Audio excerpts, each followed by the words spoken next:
Hello and welcome to Trendlines, a podcast on global affairs brought to you by World Politics Review.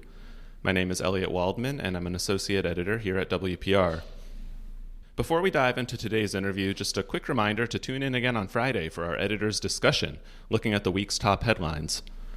Today on Trendlines, an economy in freefall, a humanitarian crisis that has caused millions to flee the country, frequent mass demonstrations against the government, and an opposition movement whose leader is recognized by dozens of countries as the legitimate interim president.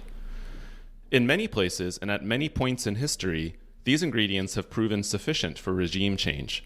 But in Venezuela, the government of President Nicolas Maduro continues to hang on. Opposition leader Juan Guaido recently returned to Venezuela after a whirlwind foreign trip that included meetings with foreign leaders and a standing ovation at President Donald Trump's State of the Union address. But all of that is apparently doing little to aid Guaido in his quest to oust Maduro from power. Today we'll be discussing the question of how Maduro has been able to remain entrenched in the presidential palace in Caracas, despite having the odds stacked against him by any objective measure. My guest is one of the world's foremost experts on Venezuela, Raul Gallegos. He's a director at the political risk consultancy Control Risks, has been a columnist for Bloomberg and Thomson Reuters, and he was a Caracas correspondent for Dow Jones and the Wall Street Journal. He's the author of Crude Nation, How Oil Riches Ruined Venezuela. Raul, welcome to Trendlines. Thank you for having me. So, first of all, in your book, you write that throughout its history, Venezuela illustrates an important truth that, quote, too much money, poorly managed, can be worse than not having any money at all. Tell us what you mean by that in the context of the current Maduro regime. So I think, stepping back, in reality, that is, I think, a lesson that applies to not only, countries or companies, but also individuals. If you are not prepared for the management of a large amount of wealth, that can be a destructive reality. As a human being, if you win the lottery and you're not prepared to handle that amount of wealth, and say you have drug problems or a drinking problem, wealth, like power, only accentuates your weaknesses, your challenges, and as well as the positive sides of things, right? So I think that in the case of Venezuela, this was a country that back in the early 1900s, 1914 to be precise, was a very poor country that didn't have solid institutions in government, that did not have appropriate infrastructure, and all of a sudden they were blessed by this magnificent, almost almost wealth with no end, that made it possible for the people who were in power to provide the country with infrastructure, to provide them with food and a number of other services, and also allowed the individual in power to become a dictator for 30 years, because this was a country that was accustomed to caudillos, to rule through individuals who held absolute power. Democracy was not something that existed back then in that country. And so, again, just like with the case of a particular individual, we have a situation where this was a country that was not prepared. And so, as we've seen throughout the last 100 years of oil history in Venezuela, you've had government after government wasting that money in corruption, in excessively expensive projects that could have been done much cheaper, and a practice of creating fortunes overnight for those individuals who were savvy enough to become close to the right people in government to become rich. So, this is something that we've not only seen in Venezuela, but in many other countries, sadly. And so, in the case of Venezuela, you have a situation where it has I believe, the largest proven oil reserves in the world.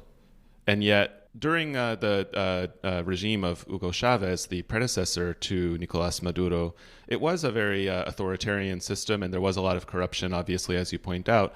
But oil production still was quite high, and there was a lot of wealth being created, partly due to the high price of oil. But what led to the current situation where you now have oil production having plummeted and really just the economy being broke as a result? So I think traditionally in Venezuela, and certainly when Hugo Chavez came to power in 1999, obviously, as we've discussed, corruption took a good chunk of the wealth coming from oil production, and that created naturally a lot of resentment and a lot of discontent within the population, especially those that were the very poor. And so they elected Chavez with the promise of changing that. I would say that throughout the time Chavez was in power through 2013, and certainly under Maduro as well, the bigger problem was that, yes, that oil production was generating a lot of wealth coming into the country, but the government was simply not investing enough into the oil sector to keep that wealth coming in. You were not investing enough to make sure that production would sustain itself over time, and that you would expand oil production as well over time. And because the thinking was very sort of short term, as it was in previous governments as well, or most of them anyway. And the short-term thinking was, instead of investing in the oil sector, we are going to squeeze the oil sector as much as we can and use that money instead for social programs, and for political reasons as well, to make sure that we have enough political support to continue winning elections in the future. Right. I think a lot of those social programs also that were funded with that money in many cases became increasingly corrupt and unsustainable over time as well. And that is, I think, one of the big criticisms of the Chavez administration, and certainly the initial period of the Maduro administration as well. And so that failure to invest in the oil sector caught up with Venezuela in the end, in two ways. One, obviously, oil prices are not going to stay high forever. And so even though under Hugo Chavez we saw prices, hit north of $100 a barrel, eventually that came down. Those prices came down first in 2009, then they climbed up again, and then finally, after Chavez died in 2013, that's when we really saw prices plummet, right? And so the fact that not enough had been invested in the oil sector meant that during that whole period, production had declined by around anywhere between 25 to 30% of what it used to be when Hugo Chavez came in. So that was the initial impact, or of mismanagement, if you will. And then, of course, the effect of a lack of investment became even more notorious because production itself started declining, in due in large part to the fact that the government was now cash strapped and it was not paying its suppliers and its service providers in the oil sector. And those obviously stopped providing their services and their equipment if they were not getting paid. So that obviously also impacted production. On top of that, you had a lot of know-how that was leaving the country, precisely because now with oil prices coming down, you had an economic crisis, and a lot of folks that had the ability to do so, sought better lives elsewhere. Plus, under Hugo Chavez also, there was a policy of making sure that you had people within the oil sector that were politically loyal instead of technically proficient. And that over time also led to a decline in oil production. So I would say that in the case of Hugo Chavez and also in the case of Maduro, the big issue regarding the management of the oil sector impacted not only the economy but the well-being of a vast majority of Venezuelans, and continues to this day. And also that brain drain effect that you were talking about was I imagine, particularly potent. So where is the money coming from that Maduro needs to sustain his regime? If oil production is a fraction of what it used to be and isn't really bringing in enough revenue for the government, how is Maduro managing to finance the admittedly bare bones operations that he needs to stay in power? So I think there are two elements to that question. One is money coming in, and also obviously there's the component of people's expectations. People's expectations have declined dramatically because this is a government under Maduro where the vast majority of Venezuelans have experienced tremendous need, and it's a very interesting psychological phenomenon. Actually, it's quite dark, but the truth is, and studies have been done about this, that people that have faced tremendous scarcity focus purely on surviving day to day, and can make ends meet with very, very little in a situation of absolute crisis. In those cases, what we've seen over the past few years is a population that has been completely broken psychologically, and that has been taught in a way to do with less. That's one component. And then the other component is certainly that because the government has less cash to fund all kinds of programs and just basic necessities of the vast majority of the population, what they have done is reallocate resources to make sure that the limited resources they do have are used to make sure that a certain segment of the population is kept relatively stable, or let's say a certain portion of the population is given just enough to make sure they don't rebel or they don't get angrier than they already are, let's say. And then, of course, there's another component, which is revenue or access to wealth that does not come from oil. And that type of wealth and that type of revenue is usually illegal in nature, and it is reserved purely for making sure that certain power centers within the government, or cronies, if you will, are kept loyal and obedient.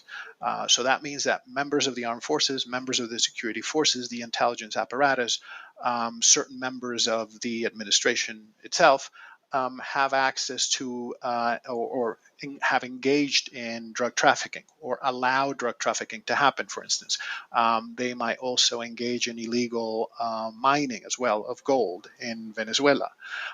They might also engage in all kinds of corrupt practices, say corruption related to the supply of products or services to the government, for instance. So, these are types of corrupt activities that are not necessarily providing direct revenue to the government's coffers so that they can pay for things or pay for social programs or bring in products that the country needs, but are used to provide, wealth over and above their salaries to people that Maduro and his collaborators want to keep loyal. I would imagine also that the illegal nature of that funding helps keep it shielded from the impact of U.S. sanctions, which have also been quite damaging, no? Yes, and it has another benefit as well, and that is that once you allow an individual to engage in illegal activity, this individual remains loyal because it is benefiting from that activity, but also that individual is immediately compromised legally, right? I mean, you have something to hold over their heads in case they decide to turn on you as the leader. You can say, well, you've been engaging in drug trafficking, therefore you go to jail. So, by criminalizing institutions, And by criminalizing those individuals with access to power, you make them obedient. And you mentioned earlier that there's a bare bones level of social services that are being provided at just enough of a level to sort of keep the Venezuelan people from just rising up into the kind of open revolt that would be impossible to quell. But what exactly does that look like in practice? Maybe you can give us an example. For example, the government has a food distribution program called CLAP, and it consists in providing families, primarily poor families, with a box of food and other consumer items once a month. In some sectors of the country, that has become, once every 2 months now. But the products contained within that box are less and less as time goes by, partly because the government has less revenue to pay for those boxes, but also partly because throughout the distribution chain of those boxes, from the point of actually putting them together and taking them to a person's doorstep, people steal products, right? So that service, for instance, is one that has become increasingly important. By some estimates, more than half of the population receives these. I think about a year ago, statistics or a study done by Data Analysis, which is the primary pollster and market research company in Venezuela, came up with data suggesting that it was up to 80% of the population getting some form of food help by the government on a regular basis. That varied, again, as I point out, depending on where you lived in Venezuela, and obviously the quantity of what you were getting was also varying. But just getting something from the government makes you more dependent on the government, and it makes you think twice before criticizing that government, right? And it's also better to get something once a month than to get absolutely nothing, right? So it is that level of dependency that we are seeing, these days. The other component that is also a component of social control is actual violence and force, right? And we cannot underestimate how effective that has been. One would argue that it has been just as effective as making the population dependent on handouts. Also, the fact that you have an intelligence apparatus that can identify those who oppose you, but also that you have security apparatus and an army that will go out there, and in case of protests, they will use even lethal force to quell those protests. Security forces throw people in jail for trumped up charges or practically no reason.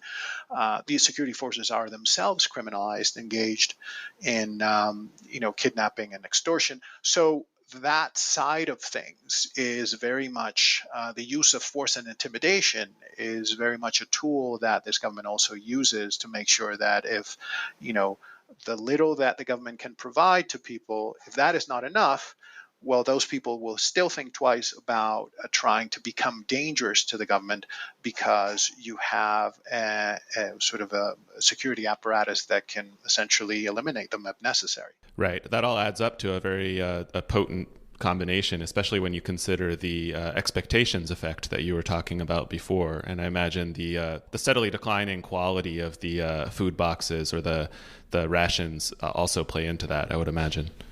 That is correct. Yeah, I mean, if you put it all together, it's a really Orwellian, dark reality. But for us, accustomed to living in democracies where freedom and respect for people's rights is taken for granted, it's one of those cases in the world where you realize that there is a dark side to human nature and the use of power by humans that it exists. How's the currency doing in Venezuela? So the currency is worthless and has been for many, many years, in large part because under the Chavista administration, especially under the Maduro years, the government has taken to creating money out of thin air, which is partly done by printing cash, partly done by just creating I guess money in a sort of an accounting form by the central bank, but creating money without it being the result of actual business and of actual economic activity generated by the economy itself. And the government does this to pay its employees, and to pay for anything it purchases within the Venezuelan economy, and that has created massive inflation and devaluation. So what has been happening over the last 2 years is a very real sort of systematic move by people in everyday life to search for a hard currency that they can use in transactions, because of the astounding levels of hyperinflation that Venezuela reached in recent years. Just engaging in any transaction was extremely costly. You could go to a restaurant and you would have to use several credit cards to pay for a meal, and just carrying cash was not viable, because you would need a suitcase to pay for a meal sometimes, or a whole backpack full of cash.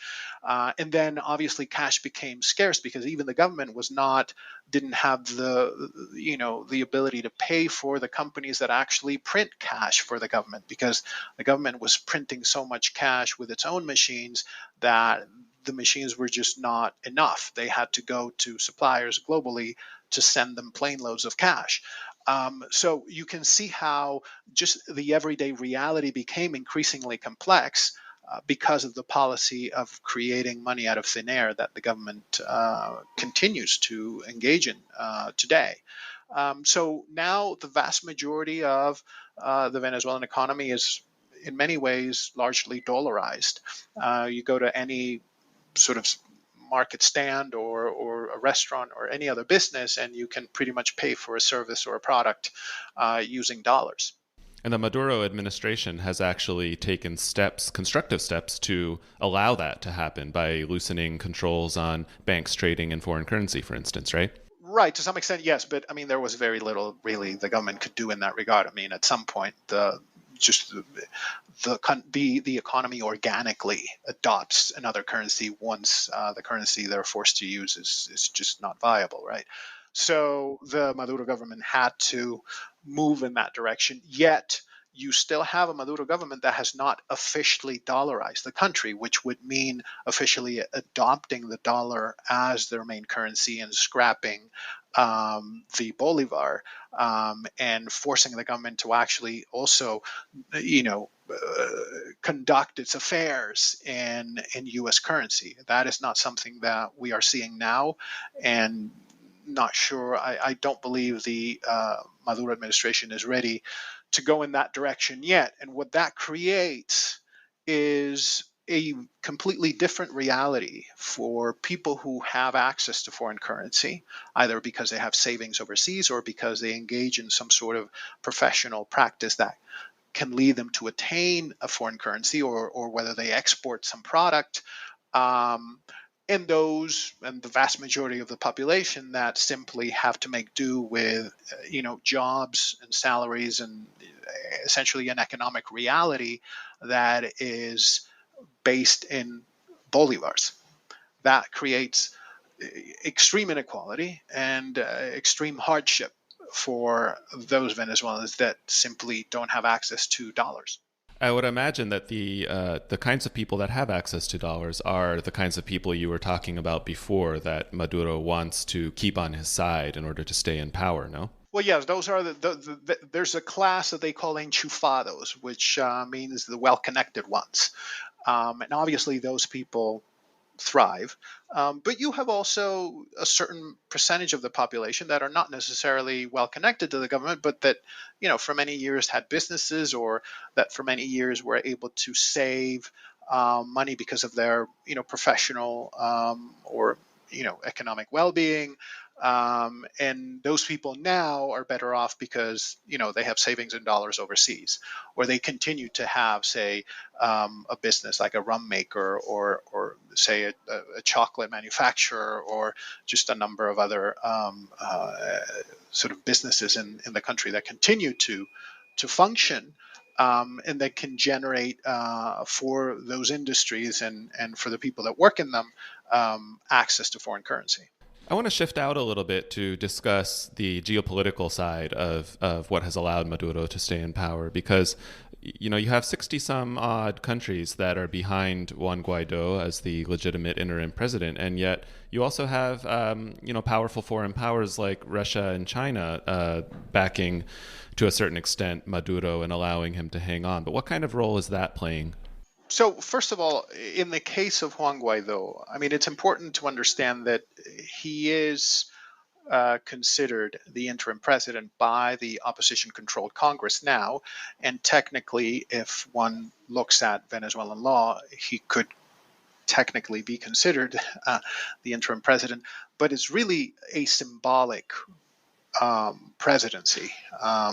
He has absolutely no control over any institution in government, and even the National Assembly right now has been completely nullified by a Supreme Court controlled by Maduro. So he has no power. He has no budget. He has nothing aside from obviously the support of certain members of the opposition, because obviously the opposition is also divided, and 35 to 40% of the population. His approval ratings have dropped dramatically since he emerged because of his inability to unseat Maduro. So it's important to understand that from the perspective of an actor that can exercise power, the opposition is really in a very sort of dire situation. And so what you have right now is the U.S. certainly supporting Guaido, but it's a sort of political support, moral support. My understanding is material support is not yet forthcoming. And we haven't seen anything to suggest that that's the case, aside from aid that obviously the international community in the U.S. want to bring into Venezuela, and some of it has made it into Venezuela.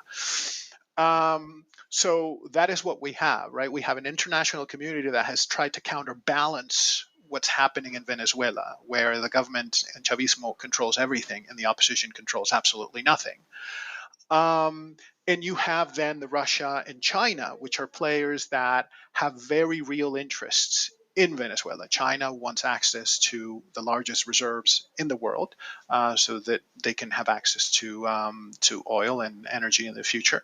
And Chinese oil companies are very much present in the Venezuelan oil industry. Not to mention, Chinese companies providing products and services to the Venezuelan economy. You can certainly see that when you go to a supermarket. But and then you have Russia, and for Russia, Venezuela is more of a geopolitical play. For Putin, having a strong presence in Venezuela is something that conceivably he can, at a future date, trade for something else in the sort of big geopolitical game with the United States. And so Russia also has a presence in the Venezuelan oil sector. But I would say it's more of a sort of a geopolitical reason behind that. Now, these two actors are certainly supporting Maduro, and in our view, will continue to support Maduro in the foreseeable future, or more broadly, Chavismo as a political force. I think the departure of Maduro, I don't believe is imminent, but it is certainly more viable than the complete elimination of Chavismo from power in Venezuela. I think that if there's a negotiated solution to bring Maduro out, it will probably involve a negotiation between Russia, the United States, and Chavismo itself, with the opposition being a minor player in that negotiation. If Maduro were to be replaced with another character within the milieu of Chavismo, Is that something that the United States and other members of the Lima Group would be satisfied with? Well, as in any negotiation, usually if it's a good one, everyone is unhappy. And so in this particular case, it's not a question of whether they would be happy with it. It's a question of whether that's the best they could get. And what Chavismo has been doing over the last few years under Maduro has been making sure that they control almost every lever of power. And they pretty much do, with the exception of the National Assembly. So that if and when a negotiation is forced on them, they will be able to be negotiating from a position of power. And that is why intimidating the population is key. That is why making sure that members of the armed forces and the security forces and the government itself are completely obedient to Chavismo. That's why that is important. And so that's why criminalizing pretty much everyone who holds power is extremely important as well. So the goal of Chavismo is to make sure that a government change does not mean regime change, if it comes to that. But even then, I don't believe right now that Chavismo is convinced that Maduro has to be out yet.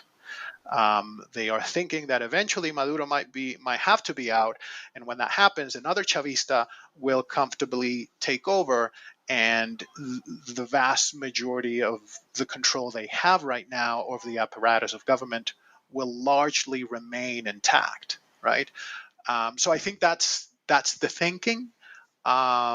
And this year, what we are likely to see is a Maduro and Chavismo that retake control of the National Assembly through a, largely non-competitive, non-transparent, and even fraudulent election. Are there any other factors that have been very important to Maduro holding on to power despite the magnitude of the crisis that you think is important to understand? No, I would say, aside from the intimidation of the larger population and breaking down the resistance, the psychological resistance also is very important. I mean, they've done sort of an incredibly effective job at intimidating and making a lot of people within Venezuela obey. But I would say that the cornerstone of the key factor is certainly making sure that the security forces and the armed forces are aligned with Maduro. And it's important to say in that case that, yes, the top echelons of these institutions remain very much aligned with Maduro, and I would say even sort of mid-level ranks as well. But you also have dissent, and you have dissent at the lower levels to mid-levels. However, the intelligence apparatus that the Cuban government pretty much runs and advises for Maduro has been instrumental in making sure that they can identify potential areas or potential individuals that could be, dangerous to the regime, to make sure they can be neutralized. And by neutralized, I mean either pushed out of the armed forces, jailed, or even killed, although obviously assassinations haven't been frequent. We've seen incidents of people being killed under, strange circumstances, but it doesn't seem to be something that we've seen systematically yet. But I would say that, taking people's jobs can obviously condemn families to, very dire circumstances, and throwing people in jail. So I think that the intelligence apparatus advised by the Cubans and the armed forces and the security forces, I would say, have been the pillars that have made it possible for Maduro to remain in power longer. Raul, thank you very much for joining us today. Thank you so much for having me.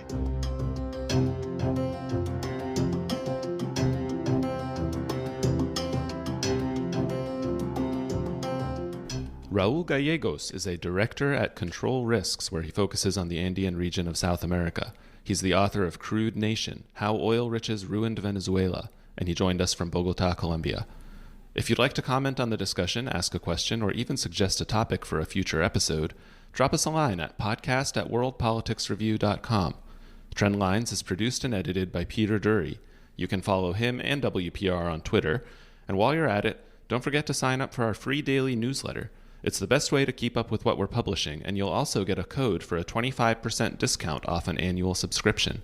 To sign up, go to wpr.pub/trendlines. That's wpr.pub/trendlines.